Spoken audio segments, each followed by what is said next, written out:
सभी को जय श्री राधे, जय श्री श्याम, जय श्री राधा वल्लभ। आज हम पुनः उपस्थित हैं इसी सत्र को आगे बढ़ाते हुए जो द्वादश ज्योतिर्लिंग की कथा हम श्रवण कर रहे थे।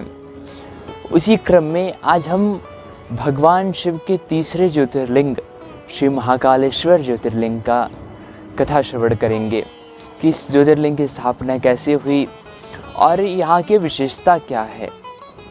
श्री महाकालेश्वर ज्योतिर्लिंग, श्री महाकाल भगवान को कौन नहीं जानता। कहते हैं कि अकाल मृत्यु वो मरे जो काम करे चांडाल का, काल भी उसका क्या करे जो भक्त हो महाकाल का। कहते हैं अकाल मृत्यु वो मरे जो काम करे चांडाल का, और काल भी उसका क्या करे जो भक्त हो महाकाल का। जो महाकाल के भक्तों की अकाल मृत्यु कभी नहीं होती है, क्योंकि महादेव के जो भक्त होते हैं वो सदैव जगत के कल्याण के लिए विचार करते हैं। और भक्तों का स्वभाव भी महाराज यही होता है कि वो सदैव सभी जीवों के ऊपर करुणा कृपाई करते हैं। भगवान कपिल भक्तों का स्वभाव बताते हैं, कहते तितिक्षवा कारुणिका सुहृदा। कैसे होते हैं? सहनशील होते हैं, करुणावान होते हैं, और सबके जितने जीव हैं सबके सुहृद होते हैं, सबके अपने होते हैं। भक्तों का ऐसा स्वभाव। तो जो महाकाल के भक्त होते हैं उनकी अकाल मृत्यु कभी नहीं होती, ऐसी महिमा है महाकाल की। हम महाराज कैसे महाकाल भगवान महाकालेश्वर ज्योतिर्लिंग प्रकट हुए, आज उसी कथा हम श्रवण करेंगे। तो अवंतिकापुरी, जिसे आज हम उज्जैन जानते हैं, इसी नगरी में एक राजा हुए चंद्रसेन नामक राजा हुए। इनके मणिभद्र नामक एक मंत्री थे। तो मंत्री मणिभद्र ने एक बार राजा चंद्रसेन को चिंतामणि प्रदान करी। अभी चिंतामणि कौन सी मणि है? इस मणि की बहुत महिमा। कहते हैं इसे जो भी धारण करेगा उसका तेज बहुत बढ़ जाएगा, और तेज बढ़ने के साथ साथ ही इस मणि को हाथ में लेके जो हम चिंतन करेंगे ये सब कुछ प्रदान करने वाली ऐसी मणि। अब राजा के पास ऐसी मणि आ गई तो सबने विचार किया कि अब राजा से छीन ली जाए। कई लोगों ने अनुनय भी नहीं किया, परंतु राजा ने किसी को नहीं दिया। जितने पड़ोसी राजा थे सबने विचार किया अब क्या करते हैं कि एक साथ हम राजा के ऊपर आक्रमण कर देते हैं। पहले तो बहुत अनुनय विनय किया कि दे दो, लेकिन राजा ने हमेशा मना ही किया। राजा चंद्रसेन महादेव के बहुत बड़े पुजारी थे, महाकाल के बहुत बड़े पुजारी थे, सदैव महादेव की आराधना करते। अब जब सबने एक साथ चढ़ाई कर दी, राज्य पे संकट आ गया, देखें कि अब कोई दूसरा चारा नहीं है, तो महादेव का ध्यान करने लग गए, महाकालेश्वर का ध्यान करने लग गए। तो जहाँ पे बैठ के वो ध्यान कर रहे थे उधर ही से एक गोप वधू निकली और एक छोटा सा गोप बालक था। अब वो गोपी और छोटा गोप बालक वहाँ से निकले। तो छोटे से गोप बालक ने जब राजा को ऐसे ध्यान करते हुए देखा तो उसके ऊपर इसका बहुत बड़ा प्रभाव पड़ा। अब उसके हृदय में इच्छा उत्पन्न हुई कि मैं भी ऐसे ध्यान करूँगा। तो वहीं से एक पाषाण उसने उठा लिया और उसे ले जाके मंदिर में रख दिया, अपने कमरे में रख लिया। और फिर जैसे जैसे राजा ने पूजा अर्चना की थी वैसे पूजा अर्चना की, और उसके पश्चात महादेव का ध्यान करने लग गए, महाकालेश्वर का ध्यान करने लग गए। अब ध्यान करने लगे, इधर ध्यान करते करते गोप बालक को बहुत समय हो गया, सुबह से दोपहर हो गया। माता ने भोजन के लिए बुलाया, लेकिन बालक आवाज़ ही ना दे, गोप बालक कुछ बोले ही ना। माता बार बार आवाज़ लगाती, पुत्र आ जाओ, भोजन तैयार हो गया, पुत्र आ जाओ, पुत्र आ जाओ। जब नहीं आए तो थोड़ा सा क्रोध आ गया। माताओं को थोड़ा क्रोध आ जाता है जब बच्चे नहीं सुनते। क्रोध आ गया महाराज। माता गई क्रोध में और जाकर के जितनी पूजन सामग्री थी सब वहाँ पे बिखरा दी, और जो महादेव को पाषाण रूप में बालक ने रखा था उन्हें भी गिरा दिया। अब ऐसा माता ने किया, बालक बड़ा दुखी हो गया और बड़ा दुखी होकर के रुदन करने लग गया। अब बालक का भाव स्वच्छ था, बालक के हृदय में कोई ऐसा भाव नहीं था, दुर्भाव नहीं था। वो तो बस महादेव का ध्यान कर रहा था। इसलिए महाकाल उससे परम प्रसन्न हो गए और उनके देखते ही देखते सामने एक भव्य मंदिर प्रकट हो गया। बड़ा दिव्य मंदिर प्रकट हुआ और वहाँ पे दिव्य महाकालेश्वर ज्योतिर्लिंग प्रकट हो गई। और बालक ने जो जो पूजा अर्चना की थी, जहाँ पे जो चढ़ाया था, वो यथावत उस ज्योतिर्लिंग के पास वहाँ पे चढ़ा हुआ मिला। अब ऐसा देख करके माता भी आश्चर्यचकित।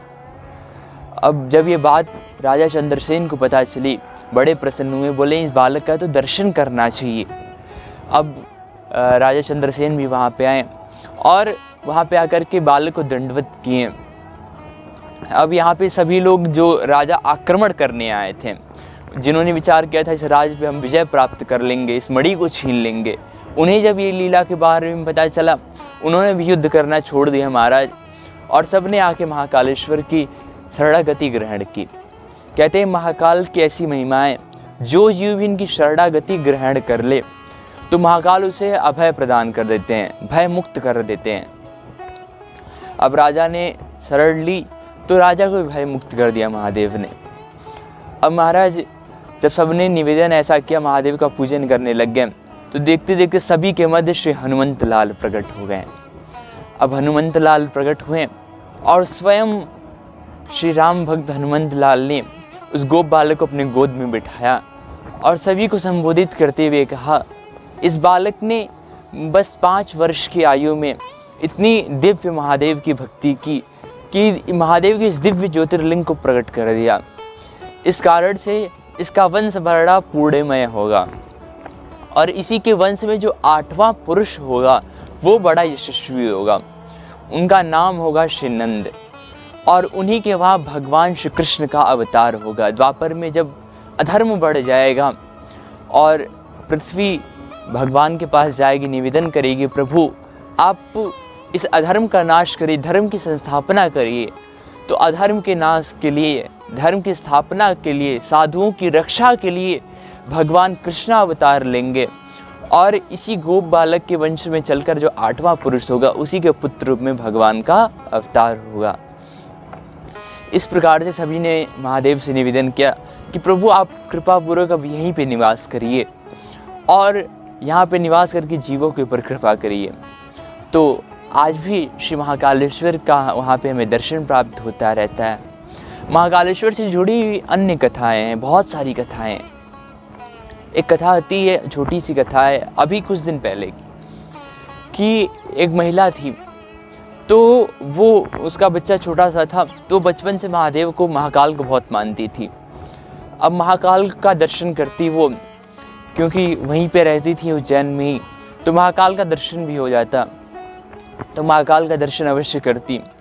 अब बालक वो जब थोड़ा बड़ा हुआ तो महादेव कृपा से बालक हुआ था, पहले बालक नहीं हो रहा था, महाकाल से बड़ी मिन्नत करी तो महादेव ने कृपा करके एक बालक दे दिया। अब वो बालक धीरे धीरे जब बड़ा हुआ महाराज, तो फिर कुछ ऐसा योग बना कि उस बालक को भर्ती कराया गया अस्पताल में। अब अस्पताल वालों ने जवाब दे दिया कि अब ये नहीं बचेंगे। एकदम अंतिम क्षण चल रहा था। उस महिला ने कहा कि जिन महाकाल ने इस बालक को हमें प्रदान किया है, अब वही इसकी रक्षा करेंगे। ऐसा विचार करके वो महिला वहाँ पे गई और अपने बालक को ले जा कर के श्री महाकाल के चरणों में सौंप दिया कि अब आपने इसे प्रकट किया है, आपकी कृपा से ही बालक हुआ है, अब आप ही इसकी रक्षा करिए। जिस बालक की सांसें चलना भी बंद हो गई थी, महाकाल के दर पे ले जाके रखें और ओम नमः शिवाय, ओम नमः शिवाय, ओम नमः शिवाय जाप करना प्रारंभ कर दिए। और कुछ देर के बाद ये क्या देखते हैं कि बालक उठ के बैठ जाता है।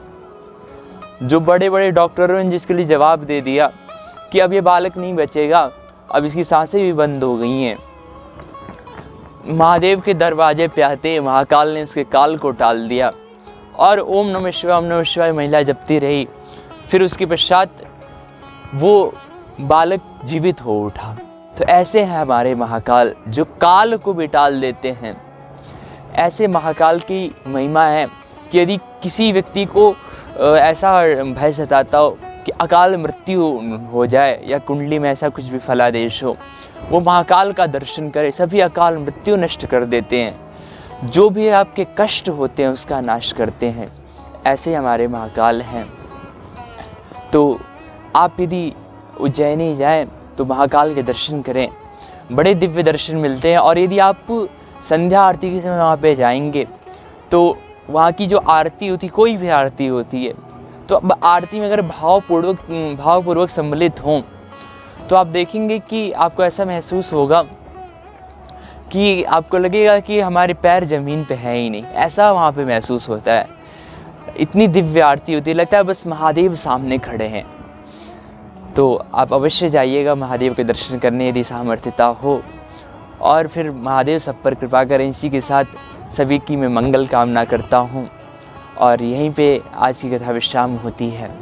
और आप सभी से एक निवेदन है कि यदि आपके आसपास कोई धार्मिक स्थल हो आपके क्षेत्र में, गांव शहर में, जिसके विषय में आप चाहते हो कि सभी लोग जानें, तो आप डिस्क्रिप्शन में हमारी ईमेल आईडी है, आप उस पर उसकी जानकारी मेल कर दें, या फिर हमारे व्हाट्सएप नंबर पे व्हाट्सएप कर दें उसकी संपूर्ण जानकारी। हम पूर्ण प्रयास करेंगे कि उस पर भी एक वीडियो बनाएं और अधिक से अधिक लोगों को बताएं कि यहाँ पे ये धार्मिक स्थल है, यहाँ की ऐसी महिमा है।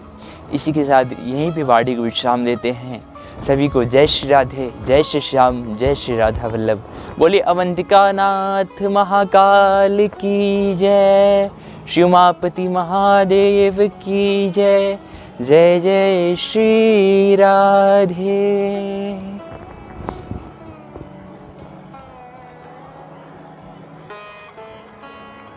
कैंसिल।